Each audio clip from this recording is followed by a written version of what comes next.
Hello, this is the long-awaited top 10 books I read in 2023.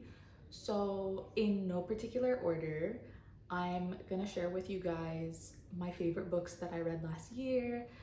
Some of these I rated 3 stars, 4 stars, 5 stars, but they had a lot of impact on me, and some of them are ebooks and some of them are physical books.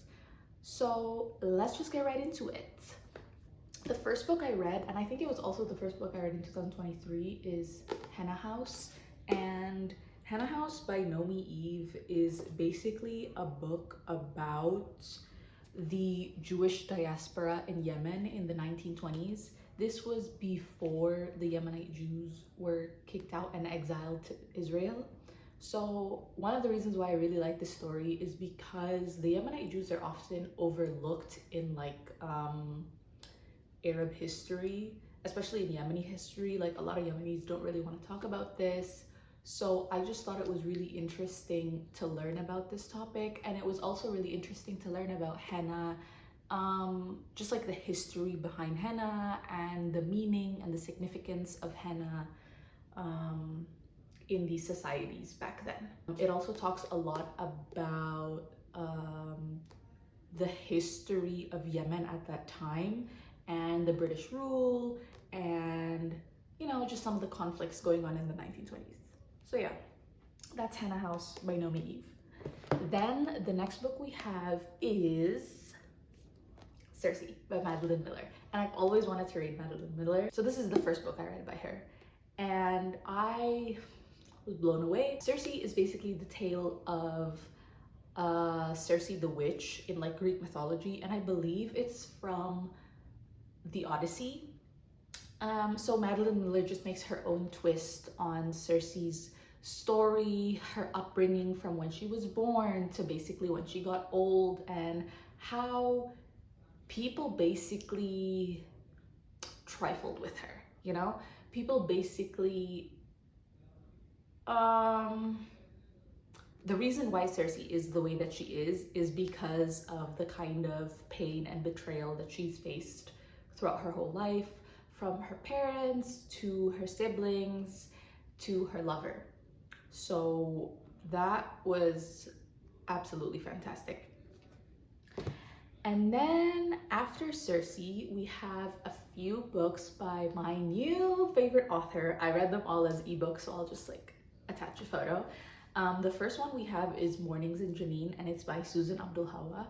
I started reading Susan Abdulhawa because I wanted to read more Palestinian authors, and Mornings in Jenin, perfect. I rated it 5 stars, and that is rare for me. I don't know how to explain it other than to say that her storytelling is perfect. Mornings in Jenin is a story about this little girl's tale, basically, of growing up in Jenin and then being pushed around from Jenin to then what are they called? A camp, a refugee camp, yeah. And it basically talks about her life and her conflict with the IDF. So when you're reading it, you kind of understand how did it get like this, you're kind of immersed in the story. And so that's also what prompted me to read her next book, which is another one of my favorites, The Blue Between Sky and Water. And there's nothing I can say about this book that wouldn't spoil it, okay? It is a tale of found family. It is a tale of love, loss, heartbreak. It's basically about this girl who moved from Palestine, was raised in America, but then comes back to Palestine in her adulthood, and she finds her long-lost family. That's all I can say about it. I'm not gonna say any more, but that was also, when I was in the first half of the book, I was like, where's this going, but towards the next half, or the latter half, it became absolutely perfect. And then that also made me want to read her newest book and her most famous book. You guys probably have heard of it. It's called Against the Loveless World. I'm gonna be honest with you, first few chapters in this book I had to stop. The reason why is because there's a lot of sexual violence, there's a lot of rape, a lot of trauma, and it was just difficult to read, you know? It was also confusing because a lot of the story is set, the main character is in prison called the Cube, and I wasn't sure if she was in Kuwaiti prison or if she was in Israeli prison, so that was a bit confusing. And so the story kind of jumps back and forth between the present and the past, and it is her life of how she basically, from this innocent little girl, then got caught up in what's the word prostitution, or like yeah, sex work, and then she got out of it, moved to Palestine, but then got somewhat involved in the revolution, and then she got to prison. So it's just basically a story of her life. But again, as with all of Susan Abdulhawa's books, the reason why it is just so beautiful is because she manages to tie all the strings together by the end of the book, and you don't even expect it half of the time. So yeah, if you want to read a Palestinian author, Susan Abdulhawa is one, but also if you just want to read a really good historical fiction, really good plot, really good found family, I'd recommend her as well. And then moving on, we have a couple found family books that I loved last year, and they were all by different authors. So the first one I have is Escape from Shangri-La by Micheal Morpurgo. I think this is like one of those books that they give to kids at school and make them read for English class. I'm not sure, because I found it at home, and it's like old, guys. I think it is like a middle grade book, and it is a story of found family. It is a story of how this girl's grandpa, also called Ice Pop, or Popsicle, sorry, Popsicle, comes back into her life, and she never knew he existed. And suddenly, as he's like on the dinner table, he falls, he hits his head, and then he suffers a stroke. And because of his stroke, he cannot really remember why he came here in the first place, or he can't.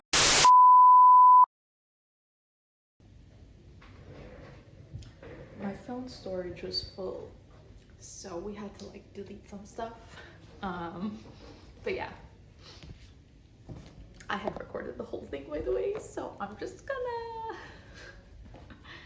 re-record the second half of the video. Okay, so yeah, I was saying about Escape from Shangri-La. It is basically about Popsicle, her grandpa, who comes back into her life, and because he suffers the stroke, he doesn't really remember why he had abandoned his son's life and what possessed him to come back into his son's life. But together with his granddaughter, they kind of go on this little adventure to recover his memories, and it was just really cool. After Escape from Shangri-La, we have another found family book called The Very Secret Society of Irregular Witches by Sangu Mandanna.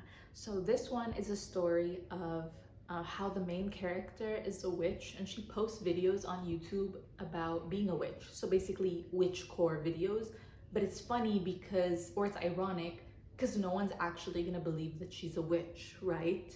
Or so she thought.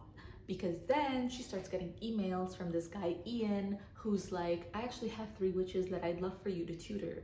And she's like, this has to be fake. But just in case it's real, I'm gonna go there and check it out. Because her whole life, she's been taught by her adoptive mother that you cannot be around other witches. These are like some witch laws and rules that they have. You can't be in a room, or you can't live with other witches. You have to maintain distance from other witches because we can't get caught. So she goes there to the house just to check it out, and she is stunned because what does she find? 3 little girl witches. And she doesn't know how they got there. She doesn't know how they've been, what's the word? She doesn't know how they have gone under the radar for this long, but she does decide to tutor them and teach them magic. But not all of them or not all of the adults in that house agree with this. So there's one adult, the librarian, who doesn't like her and doesn't want her to tutor those kids. So it's kind of like an enemies to lovers as well. So that's really fun. And just in general, it's such a cozy book. It's a book that you want to be cuddled up with your blanket by the fireplace or when it's raining. That's just the vibes that this book gives. You know, it's very wintry vibes. And then we have The Storied Life of A.J. Fikry by Gabrielle Zevin. This, chef's kiss as well, because this book is about A.J. Fikry, who owns a bookstore, and his wife has died about a year or two ago, and so he's obviously this miserable man, you know, just trying to get through his day when he closes up his bookshop. And what does he find in his bookshop? A baby. And what do you do when you find a baby in a bookshop? Obviously, you call the police. But as he's calling the police and the police come over and nobody claims this baby, he's like, hey, what if I wanted to take care of the baby? What if I wanted to adopt the baby? And, you know, he does. And it's just such a beautiful story because you don't really see a lot of stories about fathers adopting kids, especially single fathers. So I really, really love that. The way that he manages to teach this kid and educate this kid and raise basically this beautifully intelligent daughter. It's just so heartwarming. And if you guys have recommendations of father-daughter or father-son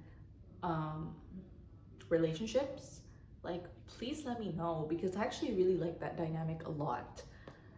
And yeah, so that's The Storied Life of A.J. Fikry by Gabrielle Zevin. We have the last two books for this video, and they are both by none other than my favorite author, Khaled Hosseini. Okay, and I know that you guys are gonna be like, what's the hype with this book anyway? Well, let me tell you. I read this when I was 16, cried, loved it, was impacted by it, completely changed the trajectory of my life. And then I read it again at 23, and the same thing happened. Everything, it was like I was reading it for the first time. Every plot twist that had happened, every little action scene that happened, I was shocked, you know? It is basically a story about Amir and Hassan. And Amir is basically this little rich boy who lives with his father in this big mansion, and they have servants. And the servant has a kid, Hassan, but Amir and Hassan are about the same age, so they're basically brothers. They're basically best friends, okay? And they go about their days together all the time, except for when Amir is with his school buddies or when he's with his other rich friends. He doesn't claim Hassan to be his friend. You know, he basically shuns Hassan away. He's like, oh yeah, that's my servant. And so what happens is something happens to Hassan. And because Amir is, you know, outside in public, he doesn't want to be seen defending his servant. So he just lets this horrible thing happen to his servant. And after that day, Hassan was never the same. And so this is a story about how Amir grows up, moves to America with his father, is separated from Hassan, and he carries this guilt and shame with him for his whole life. Until one day he decides, I can't take it anymore. I'm going to go back to Afghanistan and I'm going to go look for Hassan to apologize to him. And you know, guys, the plot twist be plot twisting, okay? It's so good. And I don't know if the movie is able to capture this, but I definitely do think that you guys should give it a read. Please buy a prettier cover than this, because this cover is not doing this book justice, okay? So after I had the Khaled Hosseini high, obviously, so I read 1,000 Splendid Suns. Now this book is 2 POV.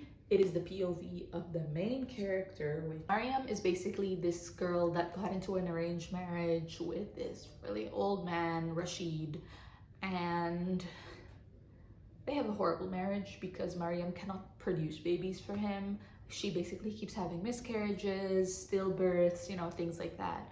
And so finally, after like 20 years of marriage or such, Rashid is fed up of this lady, okay? And he's like this abusive, ugly, horrible man. And because of the conflict happening in Afghanistan, a lot of families cannot afford to take care of their children. So he decides to take a child bride, Layla. And Layla is this young and beautiful and attractive and, you know, smart little girl. And Maryam is now this old, haggard lady first wife, you know? And so there is some jealousy and tension between Maryam and Layla, but eventually they decide to form an alliance to kill Rashid, okay? And then Layla gets pregnant and they don't know whose baby it is, and it's just a whole shebang, okay? It's like a soap opera in a book, basically. And this year I'm planning to read his next book, but we'll talk about that in another video.